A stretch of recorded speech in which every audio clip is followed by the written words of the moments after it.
They say betrayal feels like a knife in the back. But they're wrong. A knife is sudden, sharp, clean. What I felt was slower, like a hand reaching inside my chest and pulling at every thread I'd spent a lifetime weaving until nothing held. My name is Amanda Wren, and I've never believed in fairy tales. I believed in frameworks, in data, in sweat measured not by the hour, but by the sacrifice. I built my company from a 500-square-foot apartment where the heat barely worked and the windows hissed with winter. But the code was clean. The algorithm was tight. And slowly, the world listened. Then came Ethan Walker, the kind of man who looked like he belonged in the center of every room. Not because he demanded it, but because the air around him bent in his favor. I met him at a fintech conference in Boston. He listened, and when I spoke about supply chain efficiency, he asked questions no one else had the patience to ask. His curiosity felt rare. I never saw him coming. The first few months were electric, intentional. He admired what I built, said I was different from the women in his world. Less ornamental, more elemental. I remember how he looked at me when I signed my first international client, like I was made of stardust and steel. But the first crack came wrapped in a pearl necklace and a smile so cold it could stop clocks. Eight Mall, his mother, Judith Walker. We met over dinner at the Walker estate, a house so silent it felt like the walls were listening. And in that stillness, Judith studied me like a line item she didn't approve of. She asked about my family. I said, teachers. She asked about my education. I said, public scholarship. She asked about my business. I said, profitable, but nothing softened her stare until she smiled and poured red wine across my face. That's to disinfect a poor girl, she said. Pay $200,000 to marry my son. And Ethan, he laughed, said it was tradition, said his cousin's wife had gone through the same, said I shouldn't take it personally. But I did. I took it quietly. Precisely. Every word she used, every look she gave, every moment Ethan chose silence over defense, I memorized. That night, I did not scream. I did not leave. I said thank you for dinner. I walked to the car with my head high and my dress soaked. And when I returned to my apartment, I sat in the dark for hours, letting the silence wrap around me like armor. I didn't need to scream to know the war had begun. In the days that followed, the pressure mounted. Judith called it business revisions, modifications to our platform for Walker Industries unpaid, uncontracted. Ethan called them tests of loyalty. I called them what they were. Leverage. They thought they had me cornered, thought I'd pay to belong, thought the ring on my finger had bought my silence. But I don't belong to anyone, so I stopped speaking, stopped explaining, stopped needing them to understand. Instead, I began to listen to what they didn't say. Ethan's silences, Judith's veiled threats, emails that blurred professional and personal lines, meetings that became interrogations. I didn't protest. I documented. And in that quiet, I began to see it all. Not just what they were doing, but how they'd done it to others. Patterns, old money tactics, marriages as mergers, love as leverage. I wasn't the first. I just might be the last. One night, I received a message from an unknown number. Screenshots. A conversation between Ethan and Judith. They called me difficult. Said the contract gave them leverage. That if I didn't pay, I wasn't Walker material. That was the moment I stopped hurting and started planning. They had underestimated me. They saw the woman in the dress, not the strategist in the code. I didn't rage. I recalibrated. Because the Walker name may open doors, but I build the locks. And now, I would use every lock I had. Quietly, elegantly, one step at a time. I began with the facts. Cold, clean, organized. Judith thought this was emotional. A woman scorned. A fiancé bruised by rejection. But this wasn't about emotion anymore. This was about architecture. I wasn't trying to win back my dignity. I was rebuilding the foundation beneath it. The first thing I did was call Maria. My operations lead, we audited every document with Walker Industries. I wanted timestamps, meeting notes, contracts, version histories. Anything that could prove what I already knew, that Judith had breached more than etiquette. She had violated ethics, and she had done it in writing. Then I reached out to Rachel, our CFO, quietly, carefully. We ran models. If Walker pulled out tomorrow, what would we lose? Revenue, 20%. But reputation? Possibly more. We modeled for a worst-case scenario, and then we built the lifeboats. Frost Technologies, Meridian Global, two giants in the same vertical as Walker Industries. Both had flirted with us before. I'd always held off out of loyalty. Loyalty is dangerous in the wrong hands. This time, I called them both. I have an exclusive window, I said, and a reason to move fast. They listened, because real power doesn't beg. It invites. Next was legal. I met Victoria, our counsel, at a quiet bar in Back Bay. I didn't want boardrooms. I wanted quiet. Reflection, precision. These changes they're demanding, I said, sliding over the printed emails, are outside our contract scope. She read them. Slowly, her finger tapping. And this, I handed her the text messages between Ethan and Judith. This is coercion, she said softly. Personal and professional. Can we terminate cleanly? Yes. And Amanda, we can do more than that if they retaliate. I nodded, not because I wanted revenge, but because I needed options. Options mean oxygen, and I had no intention of suffocating in silence. Days passed like months. Ethan kept calling. His voice now different, not charming, but transactional. Just pay it. Amanda. He'd say, this isn't about money. It's about tradition, family. But I had learned something crucial in that silence. Tradition is only sacred when it honors the human soul. Otherwise, it's just a mask for control. And I would not kneel for a masquerade. One evening, I found myself staring at the emerald ring again. It had once sparkled with possibility. Now it sat heavy in my palm, not a promise, but a price tag. I slipped it into an envelope, labeled it, return to sender. When the final call came, a formal invitation to dinner. Judith called it a family reconciliation. The table would be full, she said. A chance to decide. I said I would attend, but not as a bride-to-be. As a strategist entering her final meeting with a client, no longer aligned with our values. That Saturday, I walked into the mansion, not with hope, but with documentation. They tried to recreate the illusion of warmth. Polished silver. White linen, the scent of lemon and lavender in the air. But beneath it all was the same rot, silence wrapped in civility. Judith opened with her usual smile. Amanda, you look well. I sat down and said nothing. I waited, one by one.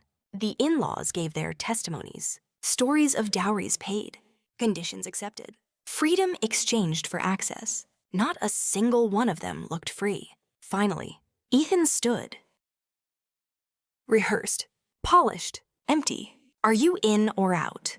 He asked. I looked at the man I once loved and saw nothing left to save. So I stood, calm, clear, surgical. I need to use the restroom, I said, in the hallway. I opened my phone, 3 missed calls from Maria, a voicemail. Amanda, Judith's calling our clients. She's saying we're unstable. Harrington pulled out. I inhaled, exhaled, and walked back into the dining room. Judith was still speaking when I returned.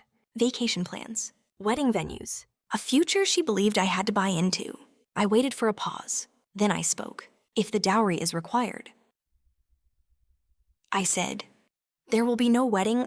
Silence. Ding. Judith blinked. That would be unwise. Dear, no, I replied. What would be unwise is continuing a relationship built on threats. I turned to Ethan. And what would be tragic is thinking I ever needed to buy your respect. He didn't speak. He couldn't because he knew. The next day, we lost another client, but I didn't flinch because clarity is louder than noise. And I was done begging to be understood. I called the board, explained everything, every word, every tactic. They voted unanimously. Ended. Our chairman said, "We're not here to be someone's pawn." And just like that, the countdown began. The final meeting, my terms. Their reckoning, Monday morning came like a breath held too long. Cold light, clean suit, no makeup but conviction in every step. I arrived early, unlocked the conference room myself, and laid out the documents like chess pieces, not for drama, for order. Because when the storm comes, clarity is your only anchor. At 9:00 sharp, Judith Walker walked in as if the room owed her something. Her presence wasn't just polished, it was practiced. A woman who had spent her life setting the terms, now stepping into a room she did not control. "Let's begin," she said, not waiting for an invitation. "I trust you're ready to move forward sensibly." I didn't look up. I turned the first document toward her, the contract. A red-marked section highlighted in silence. Clause 8. Sure, I said. Material changes and breach of agreed terms. Her brow creased. Just slightly. "This isn't a legal dispute." "Amanda," she replied smoothly. "It's a personal misunderstanding. And Ethan. This is not about Ethan." I interrupted. My voice level. "This is about attempted coercion, reputational sabotage, and the misuse of professional leverage to enforce personal compliance. That is not a misunderstanding. That is a pattern." Her lips tightened. "I don't think you understand what you're walking away from." I finally met her eyes. "No, I don't think you understand what I already walked away from." I slid the second document forward. Correspondence, meetings, messages, a timeline of every violation, every manipulation. It wasn't evidence born of anger. It was a map of behavior. She reached for it, then hesitated. "Your company depends on our contract," she said. "Be careful." No, it depended on discipline, on strategy, on not folding when people with bigger names thought they owned the air we breathe. I leaned in slightly, and not to intimidate, but to make sure she heard me when I spoke. "I've already replaced your contract. Frost Technologies signed last week. Meridian Global signs tomorrow." A crack, subtle, but there, her fingers twitched. Just once. "You're bluffing." I slid a press release toward her embargoed until Wednesday. It bore the Meridian logo and a quote from their CEO. "We value partners who demonstrate integrity in both innovation and alliance." Judith's breath caught, barely audible. I'm not finished," I said calmly. I stood, walked to the window, looked out at the city I had built my name in brick by brick. Not invitation by invitation. "You wanted 200,000, I said. Back still turned. A payment for entry, a price for dignity. I've redirected it to a scholarship fund for first-generation founders. It will support women who were told they didn't belong at the table, so they build their own." The room was quiet, not defeated aware, like the moment a forest stills before thunder. "You will regret this," she said, but her voice cracked at the edge. It wasn't fury, it was fear of losing control, of someone refusing to play by the rules she spent decades writing. I turned back to her. "No, I regret not doing it sooner." I handed her a small envelope, the ring, emerald. Cold and weightless now. What once symbolized a future now sat quietly between us like an unclaimed weapon. "I'm returning this in the same condition you gave it." Without respect, Judith rose slowly, every muscle in her body fighting to maintain posture. "This isn't over," she said. "It is for me." She stared a moment longer, searching for something to strike, but I gave her nothing. No reaction. No rise. Just stillness. She left without another word. When the door shut behind her, I sat back down, let the silence return like an old friend. My hands didn't shake. My voice hadn't cracked. My purpose hadn't wavered. This wasn't revenge. This was refusal. Refusal to collapse. Refusal to be reshaped. refusal to be bought. And for the first time in months, I felt clean. The days that followed felt like walking through the eye of a storm not calm, but held in a tension so pure it hummed in my bones. I didn't speak of the meeting. Not to Maria, not to Rachel, not even to Stephanie, who had been my anchor through it all. Some things don't need to be spoken. They need to be lived through fully, quietly. On Wednesday morning, the press release went live. Meridian Global publicly announced our partnership. Not just a replacement and upgrade. Their CEO named us a standard for ethical innovation. That single sentence echoed through inboxes. Boardrooms? LinkedIn feeds. Judith didn't control this narrative. I did. Walker Industries released a vague statement the next day. Due to differing philosophies, we've elected to transition to another vendor. Clean. Corporate. Cowardly. But it couldn't mask the truth that insiders now whispered Amanda Wren didn't fold. She pulled the roots out. Harrington Corp came back within the week. We acted prematurely. Their email said, "We misjudged your stability. No apology. Just reversal. That's how this world works." No one says sorry. They just reposition, but I didn't reopen the door. Some cracks don't get patched. They stay there to remind you where the fault line once lived. There were losses. Of course, not all clients returned. 2 employees resigned not out of disloyalty,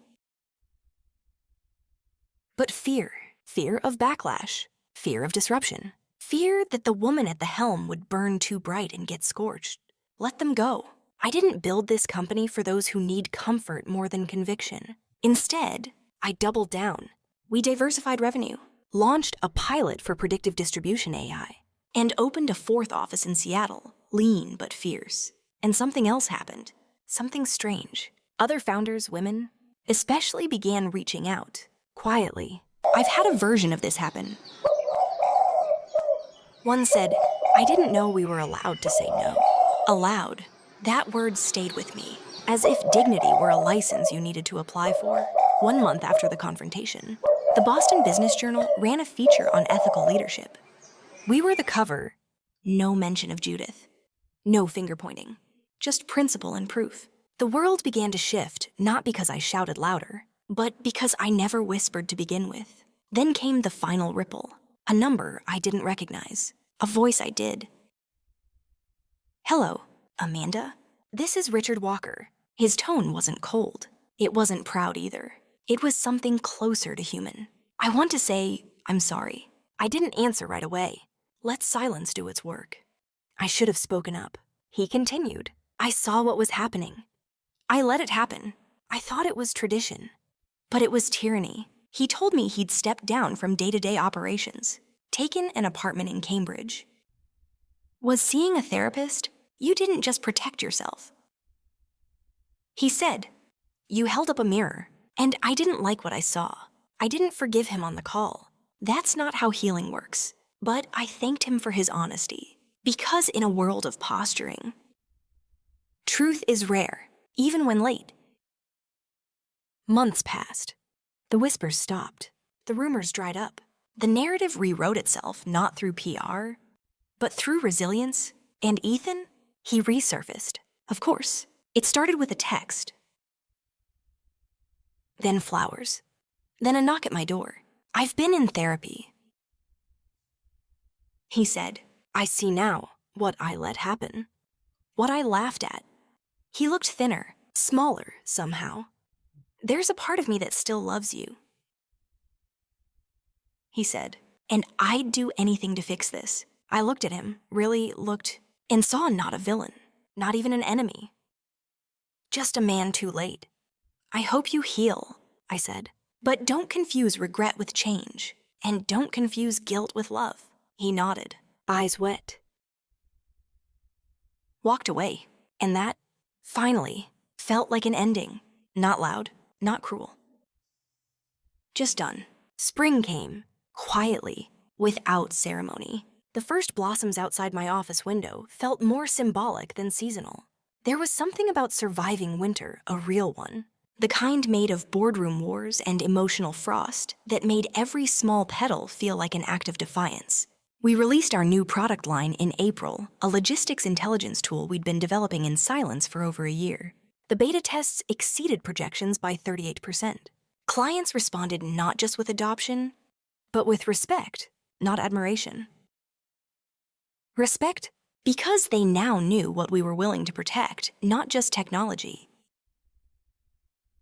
But principle? At a tech conference in San Francisco, I gave a talk titled, "When Walking Away Builds More Than Staying Ever Could." I didn't mention the walkers. I didn't have to. The room was full of people who had faced quieter versions of the same battle, the ones who had smiled through suppression, who had made themselves small for access, who had bartered identity for acceptance. Afterward, a young founder approached me, her voice barely above a whisper. "They said I had to sell half my company to keep the deal alive," she said. I felt crazy for saying no. I looked at her, not with sympathy, but with recognition. "You weren't crazy," I said. "You were early, because some of us don't break, we ferment. We sharpen, and when we rise, it's not a spectacle, it's a recalibration."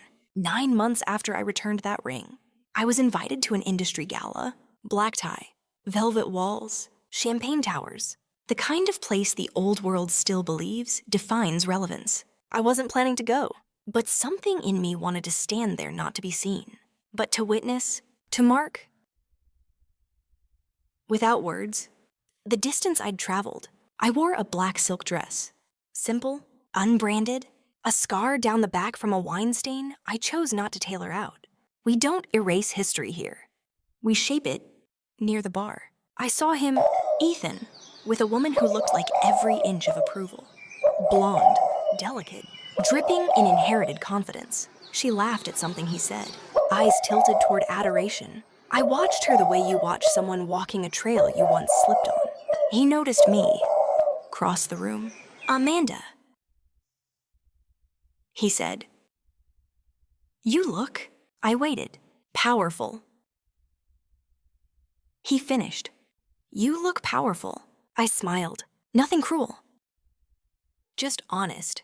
"You look the same." He didn't respond immediately. "I've been following your company," he said. "That new AI module is impressive. Thank you."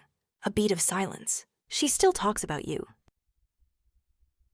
"You know," he added. "My mother. She says you're the only person who ever said no." "Whoever won, I wasn't trying to win," I replied. "I was trying to survive with my soul intact." He nodded, then walked away. I didn't watch him go. I stepped outside instead. The night air smelled like rain and resolve. And I realized I no longer needed revenge. I no longer needed distance. I no longer needed proof. Because I was standing in it. And no family name. No contract, no polished threat could take it. Later that evening, I accepted an award for innovation and ethics. As I stood behind the podium, I didn't talk about technology, or growth curves, or market share. I said this: success is not about what you build. It's about what you refuse to let destroy you. It's not about how loud you become, but how quietly you stand when everything tries to bend you. Dignity is not a transaction. It's a threshold. Sometimes the most powerful thing you can do is walk away. The applause wasn't loud. It was deliberate, like every step I had taken to get here. And as I walked off that stage, the lights behind me, the silence ahead of me, I knew something with absolute certainty. I had never been too broke for their son. They had simply been too bankrupt for my worth. And now, the debt was paid, in full. With interest and peace.